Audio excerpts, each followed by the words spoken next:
Have to be happy that you're still within striking distance. 15 points is still manageable. MUNZON slithers his way to the hoop. 22 points, 29-7. MUNZON fires and finally hits. Much needed 3-point shot there. Outside to MUNZON. MUNZON for 1 million! Joshua MUNZON sings it and says bye-bye to everybody. Mark, hindi bye-bye. There he is. Yo. How do you find audio? All right. How you been, man? What's good, bro? I'm good, man. How you doing? It's all good. It's all It's good. It's good. It's good. Where you at right now? I'm in LA right now. When you find back here? Not sure yet. Still trying to figure that out. Talking with my agent. We'll see. I'm not sure. Nobody said anything, so. This guy doesn't need to work out with any of the teams. That's why. Nah, That's why he's chilling out there. Everybody here worrying about where to go, and this guy chilling out there. I'm good. Nah, man. Just enjoying spending time with my family, man. That's really what I'm doing right now. Appreciate you having me, bro. Oh, for sure. Man, I checked out some episodes. I checked them out. I'm feeling the show. The show's cool, man. I'm sure everyone's looking forward to getting to know you a bit more. All right, you down? I'm down, bro. I'm down. What was your early journey like? Cause well, for me, I went to, I started off going at Long Beach Poly, and in high school, we had a successful team. I played with like Jordan Bell. I'm not sure, Jordan Bell, Ryan Anderson, those guys. And, from there, I was strictly like a role player on that team. I was like a 3-and-D type guy. I guarded the point guard, from free throw line all the way, that was my job. And then I got recruited from Cal State LA, and they recruited me to play point guard there. And I had never played point guard before. I was like, what? Y'all want me to play point guard? I was like, okay. So they basically just, threw me in with the Wolves, and I played point guard as a freshman. I started my whole season as a freshman playing point guard. And then, sophomore year came, it was definitely a learning experience. They recruited some guys over me. And, I definitely at that point, I was like, it was going to be either I was going to make or break, at that point. So, and then junior year came, basically worked my ass off and, earned that starting job back. And then senior year came was when I basically transformed into, dropping, against all the D1s we played. UCLA, I gave them, I think I had like 17 against UCLA, 17 against NC State. Washington State, I had like 24, went like 11 to 14 from the field. Like, it was crazy making that jump from being a role player to like transitioning into somebody who can score like that. And then, some agents reached out to me after that, saying I could, if I got my papers done and everything, I could possibly play in the PBA. And, my exposure might be better if I play in the ABO before I try and make that jump. And so, we got my papers done and everything. Surprisingly, it was easier than expected. My dad was a citizen of the Philippines at the time of my birth. So, at that point, everything was just a matter of getting the documents and getting everything done. So I was able to get my passport. And then I was in Saigon Heat. It was a big learning experience there for me. It was a bunch of vets who've been playing in the ABO before. We had David Arnold, Lenny Daniel, Christian Charles, vets, who basically showed me how it was going to be. And, I say my first couple of games there, it was a little shaky, but I had a breakout game there where I had went off. And from there on, I basically, I led the league in steals. And, for me, my journey is a little bit different because I actually got cut from Saigon. They actually released me. They released you, bro. They released me. So what happened was we had a game in the Philippines, and we had a game in the Philippines, and that was my first game in the Philippines. And I had a pretty decent game there. I had some dunks, I had some steals. I had a pretty decent game. And then we get back, and they tell me yo, we about to release you. And I'm like, wait, what? And I was having a great season. It was my first year. So I was like, oh man. And then within a week, Westport, Malaysia picked me up. I flew from Vietnam to Malaysia and finished the season with Malaysia. And I love being in Malaysia because, I had Chris Thomas, we had Kiwi Gardner, my boy Sky. And, from there, I was able to, they basically showcase, what I can do offensively. And, I had some big games from Malaysia. And, not only that, I go from playing ABL to TBL in the summers. So I was playing basically year-round basketball. So and in Thailand, we was balling in Thailand. Thailand was fun, man. Oh, for sure, bro. Yeah. After your college stint, what was your first option? Because I'm sure you had you were looking straight at the PBA. Well, after that, I mean, honestly, I was going to try and go back to finish school. I was just going to go back to finish school and, you know, work. And then, yeah, but, you know, when they presented the opportunity to me to I just had to get my passport and they had a job for me. I was like, well, you know what? I'm about to just rock out. Oh, for sure, bro. It's nothing like getting up every day and playing basketball. Other than, you know, having to work a 9 to 5. It's two totally different, for sure, totally bro. different life. Getting paid to do something you do for free is still the best job It's- possible. I have a mock draft going on, so I had to talk about you a little bit, and I had to talk about how I saw you with Saigon, and that's exactly what I was saying. What you were saying. I saw you. You weren't the first option on offense. You did the dirty work. You pressured the basketball. Your energy was crazy. You would score only when the opportunity presented itself. You weren't trying to look for your points because you were the heritage import. I was trying to explain to them, like, in the ABL, the world imports were the dudes on the team. So how was that that mentality like for you? Like, you were ready to be. You were a star in your role, as that what they try to say. So how was that with your growth or your development? I think it's helped me a lot because I do what's needed out there of me. I feel like I can sense at times when we need to get a stop or defensively or whatever. I feel like, because not always growing up having that score mentality, I had to fight for minutes to where if I didn't defend, I wasn't gonna play. So just having to come from that and to now, it's like I know that, like, on defense, I know what I'm gonna give on defense. Now offense is coming to me more easier and easier. The game is slows down. It definitely slows down for you as the more you play and more experience you get. So but it was crazy though, because my second year in Malaysia, we didn't have 2 heritage imports. We had one, I think, or it was one or the other, and I was basically guarding the other team's world import every night. So I was guarding Justin Brownlee. I was guarding like all those guys. I was guarding those guys every night. I mean, they might have got buckets too, but at the same time, like that was good for you though. Those guys, yeah. I mean, I was checking those guys. So the experience of having to guard those guys, I think that I can guard, 1 through 4, 1 through 3, or in the PBA, we'll see. But I think that I can guard more than anything. And offensively That's naturally the fun part of the game. Yeah, that's the easy part of the game, especially if you can get buckets. But that's what I was saying. Like, you're one of the few superstars who can actually play both ends. And I think that came from growing up. You knew that you had to fight for your spot, like what you were saying. When you flew out here, did you know that 3x3 was going to be how it is now? Or was that a plan of yours? Or was like that was out of nowhere? So after my second year in the ABL, they had said that they weren't going to do the heritage import rule no more. So at that point, we had decided that I was going to play D League, and D League is the requirement at that point to get into the PBA. And so within the same sentence, Coach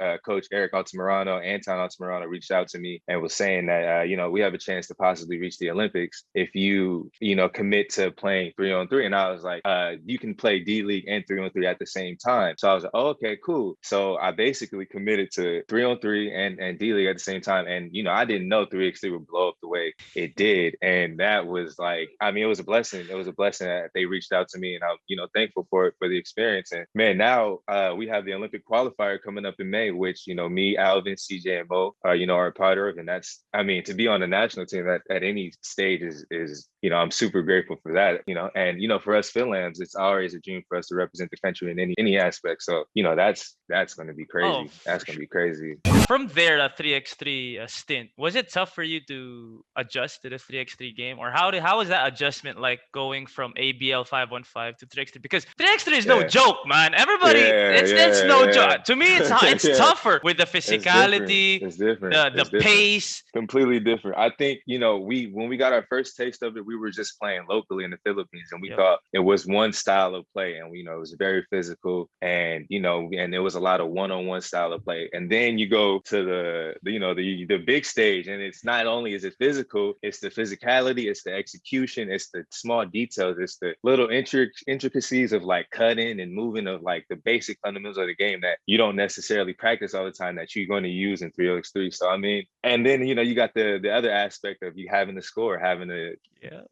score all the time, that fast pace. I mean, it's different. I mean, they say like 3x3 is a 10-minute sprint, and that's what it feels like out there. That's exactly what it feels like. And you have no time to worry about anything else, because even if they score, you got to get the basketball, bring it back out. Seldom do you have help defense, so it's really individual defense. Like you got to guard one-on-one. You got to move your feet. That's why I think your defense, or y'all defense, like even Alvin had to play defense for. Everybody. Because if you're not playing defense, you're gonna get exposed out there, and you know you can. And luckily, our team was lucky enough to win, and our staple was defense. I mean, defense was the key. I feel offensively, you know, we knew what was gonna happen, but defense, we had to lock in, because at any time anybody can get hot in that. So you had to really lock in. And that's funny to me, because Alvin Pasol had to play defense. That's pretty funny to me, because when he played in the UAAP, it was like offense.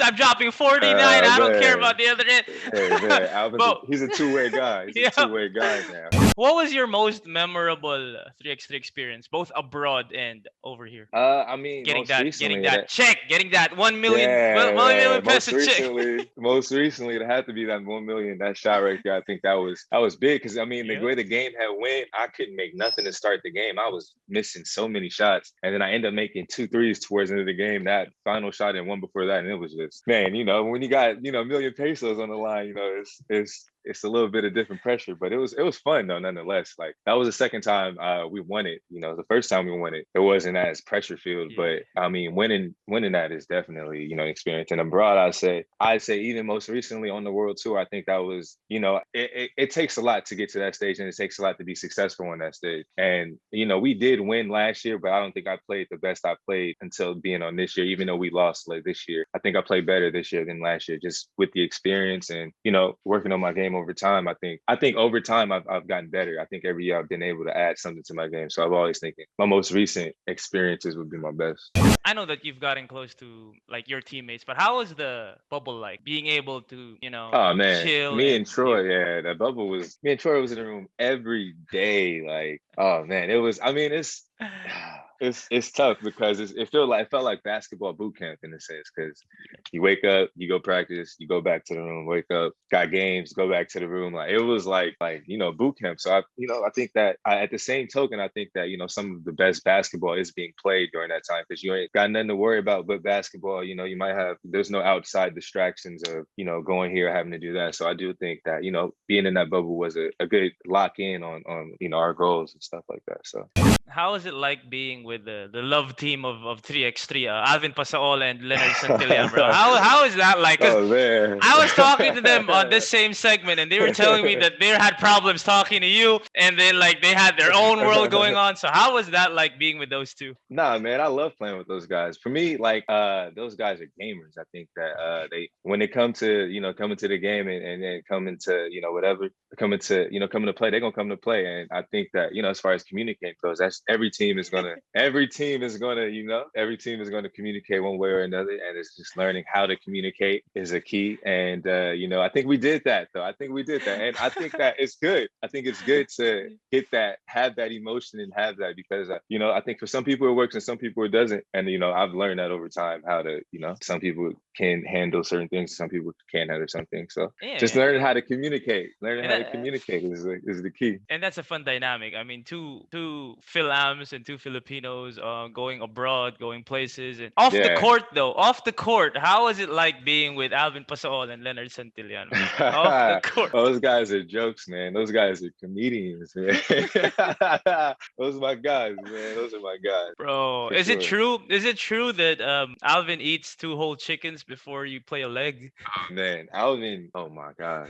This guy can the legends eat are true. hoop. The legends are true. For man. real? You go, the legends are true. That's all I'm gonna say. I ain't gonna speak on that else, but you saw both of them on a like while they're eating. Like, oh yeah, they're both crazy, man. They both ordered two main. They both need 2 main courses when we go out to eat. It's crazy. I'm like, what?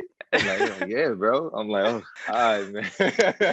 What was it like, the transition? Was that your first time in the Philippines when you flew out for that 3x3, or like when you wanted to play already? Playing in the ABL, I got to come over and be in the Philippines for, you know, X amount of days. And even when I was here for X amount of days, I got to meet, you know, some people who play in the PBA. But like living in the Philippines, you know, for me, I did live in, Malaysia and Thailand. So like that part of living abroad had already, been through that part of it. So I think just being, which city would I prefer the most? I think the Philippines and Malaysia were like above the other ones in my eyes. I mean, being in Malaysia was super cool, and being in the Philippines, like you can't even compare as far as, the places I've been. So I think, it felt like home, honestly, in being in the Philippines. So this is a cliche question, but what was your favorite? What's your favorite Filipino dish then? Longanisa, Longanisa, all right. Oh, since you were a kid. No, yeah. Breakfast guy, Longanisa's, huh? Yeah, that's I order it every day. Every day I'm in the Philippines. They know. Damn, longanisa. That's favorite. Different. With the vinegar, you got to get the vinegar. That's suka, bro. That's suka. You need that suka, bro. So after that 3x3 stint, you move on over to the D League, right? That was the first time you went into the D League with Ama. Am I right? With Ama? Yeah, Ama. Yeah. All right, and I know that Coach Mark Herrera will just give you the basketball and do whatever you gotta do, like take us home. I know that. So what was that D League stint like? I think it was tough because I had to play. I mean, I played center some games. Bro, you played 1-on-5 most games. For me, it was trying to going back and forth. So I was just trying to learn how to win. I wanted to win, but it was tough to win. But I was still trying to figure it out. We were in most of the games, but towards the end of those games, we were getting blown out. But I think that the experience of doing it. I mean, I was scoring a lot of points, but for me, it was like I wanted to keep the games closer. I wanted to, try and win ball games. But he's saying he needed to score some points without winning. I hope that doesn't happen in the PBA though when he gets in the league. If you know, you know. That was crazy.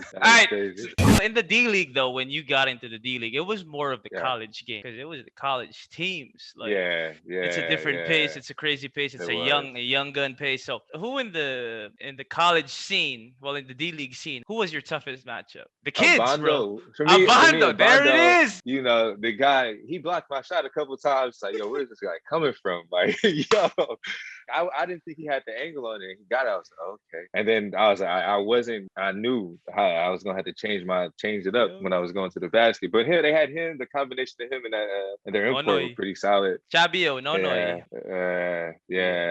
Abando, I mean, his ability, his athletic ability is crazy. I'm sure you were surprised because when you got into that game, you were thinking like, okay, but you didn't know. But when you heard of him for sure. But when you're on the court, honestly, before the game, I did not. You didn't catch the much UAP? of a scout. No, but you didn't catch the UAP. No, okay. No, so I didn't. I had no idea. So for me, most of the games, other than playing Ateneo, like I had no idea of like who I was playing against. Not not knowing. No way did you have any scouting reports when you were the Alma, bro. Just get the basketball. Yeah, it was rough. I had to play center. That's all I had to say. When I was out there and I was playing center, I just knew it was gonna be bad. So you were matching up against Chabio. Chabio, when we played Ateneo, I was matching against Kwame. It was crazy. And I'm sitting down there like, yo. I'm like, yo. I'm like, yeah. And the funny part is when he would score, you needed to take the ball out and you needed to score on the other end. So hey, give it right back to me and I'll bring it up the court and run the play. Yeah. All right, so just to let y'all know, he's ready for terra firma. I'm kidding, but if you know, you know. If you didn't, now you know, bro. Who was your biggest influence out here in the Philippines? Like, who would take you out? I mean, I think for me it was a little different just because I had that ABL aspect. So like, I had Patrick Kappenhag, who like, a lot of people know as a journeyman, but he's somebody who's known about the Philippines. He was on my team. So, I had conversations with him about, in Malaysia about sort of how the business goes, or like I'd be in the ABL and I'd go out and I see like Chris Ross or somebody and I chop it up with him, or I chop it up with like Robbie Herndon, who's been in the league, like one of the homies. Like I chop it up. A lot of the homies, I pick their brains, and a lot of the people who've been in the league, like Kelly Nava. I mean, a lot of guys. A lot of Phil Lambs, conversate amongst each other, and they're always willing to help. So I mean, and the Philam community here is a close knit group. Y'all are really like looking out for each other. I mean, Carl DeHesse. I mean, even having him in 3x3, Dylan Ababu, who's been my guy. Dylan Ababu is my guy. That's my guy. That's Dylan. I talked a lot with Dylan Ababu actually. Like he's because he was on my team. The nicest. He's the best person I've probably met in my life. Honestly. Yeah. Dylan is like, that guy can do no wrong. Yeah, no That wrong. guy can hit a speed bump and he would be like, yo, this is meant to be. This is all part of the plan. Like, damn, this guy is as positive as anyone can be, bro. Like, you Bro, just hit a I speed love bump. Dylan. I love Dylan, bro. He gets Dylan, traded, he gets dropped from a team, and then he's like, it's all good. It's I'm all just good. continuing to It's all work. good. Bro, Yeah. like, did you see this like from the start? Because I know that you were talking about the ABL, how it was part of your journey. You knew that this would be the end result. But did you feel that you had the chance to go #1 with all the talent going on around in the Philippines? I feel like I think it was just my, the steps I took to get to this point and everything, that's been in place. Like, maybe like that first year in Saigon, maybe like if I entered the draft that year, I possibly wasn't. Maybe second year I go to Malaysia, I take that next step, in my basketball life, and maybe I'm not the #1 pick then, maybe. And even, my even last year, I guess last year, I was. Yeah, come on, bro. But I think it's that 3x3 stint, bro. I think the 3x3 stint helped because I think a lot of people didn't play basketball in 2020. So I think having that experience of still having the, I got to play on the, the European level, not just myself, but my team. We got to play on the European level, not only locally in the Philippines, but we did, experience that. So I think, that extra 3x3 stint, I think pushed me, I think to be in this position. I think I'm lucky to be in the position. I'm grateful. I'm happy, hey, I'm not going to say no. Straight up, would you be surprised if you go #2? Honestly, I wouldn't be. I feel like last year it would have been possible for me to not go #1. So no, but it's possible this year. Though this year, who do you think? I mean, all right. If you go #2, who is the one guy that you would like? Okay, he went #1. If you can even answer that question. I don't know who in the draft do you respect the most? That okay, if he goes #1, I'm fine going #2. I got 3 guys that probably fit that mold for me. I probably go Taylor Statham, I go Jason Brickman, and I go Mikey Williams. I think those 3 guys. Okay. If what's funny is those 3 guys aren't even sure if they can enter the draft, so they don't have their papers yet. I think, but there's other. I don't know. So if those three then can't complete their papers by March 3, I think. So you'll go #1. You think you'll go #1? I'm just waiting for it to come from you, to be honest. Jamie Malonzo, or Jamie Malonzo, I think. Okay. Or Jamie Malonzo. No, Alvin. Oh, there it is. Or my boy Alvin, because he's an eater and nobody can stop him. I don't think nobody can guard Alvin. Bro, nobody can guard Alvin. What I've seen Alvin do is crazy. Nothing but love for Alvin's a bucket. He's a bucket. Bro. What can you bring to a PBA team? I mean, this is a long list, but what can you bring to a PBA team? I think I'm a leader. I think that I'm somebody on the court that I'm a vocal. I'm not just gonna say something. I'm gonna lead by example, and I'm gonna hold myself accountable if I don't do what I say I'm gonna do. And other than that, I'm gonna play hard on defense. I'm gonna do what it takes. So whether I have to play point guard, shooting guard, small forward, I think I can play all 3 positions. I'm comfortable being in that position of running the team, and or even if the coach is asking me to do other things, I feel like I'm okay and I can do those other things also. I think my ability to do more than one thing is going to keep me on the basketball court. I think especially on the defensive end, it's going to be hard to keep me off the court just because of what I can do on the defensive end. I mean, I feel like I'm one of the best defenders, that will be in the league, and I, hopefully, I can hold up to that. But I think that truthfully, my defense will keep me on the court more than my offense. What's your message? Message to all your supporters right now in the Philippines. Everyone who got on that Joshua Munzon bandwagon, especially when you flew out here for the 3x3. Hold up, let me put you on. And I just want to, shout out all the fans who've been, with me with this journey from, from Saigon Heat to Malaysia to, my 3x3 scene, and now, moving, my transition to the PBA. I think, you can expect some, hopefully big things out of me. And, I hope that I put the work in, and I'm not going to disappoint nobody, and to my family. Thank you guys for being in my corner. And, for me, it's been 4 straight years of being abroad now from being from my home, and, the support that they've been giving me to this point. I can't, say nothing less. And, me not being a dad and, having my own family, myself is, I'm more appreciative of, my family and what they do for me. So I think, I continue to keep my family close and, on this journey. Hope you guys keep supporting me, and, hopefully I do big things in the future in the PBA. All right. Lastly, I gotta ask you: were you looking forward to playing with CJ Perez?